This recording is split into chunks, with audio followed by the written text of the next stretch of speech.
All right, in Chapter 17, Part 1, we reviewed a lot of the things that we went over in class, just went over a couple of new types of things, and mostly it was review. So Chapter 17, Part 2 here, there's a little bit of stuff that's going to be review, and then there's going to be a little bit of new stuff as we start talking about the RNA modification. Okay, whoops.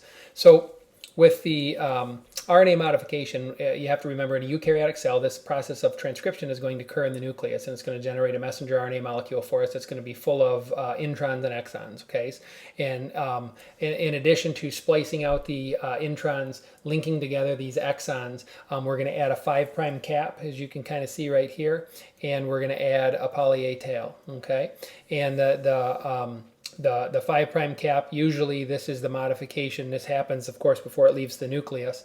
And we just put a cap on there, and what this is going to do is it's going to facilitate the attachment of the ribosome to this messenger RNA molecule to get this entire process of translation started. And then that poly A tail has a bunch of adenines added onto the end of it, okay, and that's going to protect against the degradation of the messenger RNA to kind of prolong its life and so forth, okay.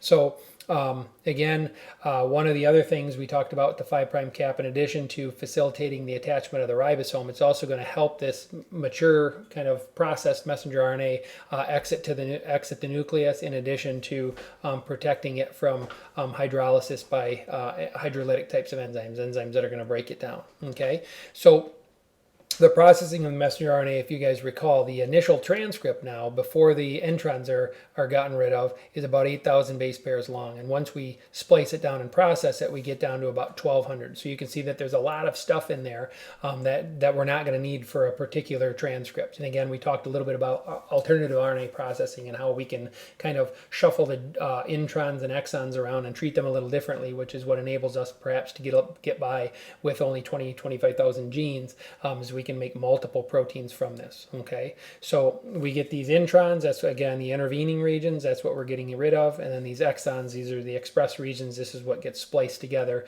and forms this kind of processed transcript that we're seeing right here. Okay, so some of these untranslated regions of the exons serve as important binding sites for the ribosome. RNA splicing occurs with the help of these SNRPs, so how these exons get treated kind of serves some of the important functions with, of course, the ribosome binding things that we've talked about. But when we get these SNRPs, or these small nuclear ribonuclear proteins, these things are an RNA, kind of a catalytic RNA molecule along with some protein, and they splice together to form this spliceosome, which again, when we watch that video in just the core material in Part 1, we can see that these kind of are going to bind to these introns here, and they're going to have a catalytic effect where we're going to be able to splice out this peach colored portion. In other words, from right here over to right here, we're going to kind of take this entire thing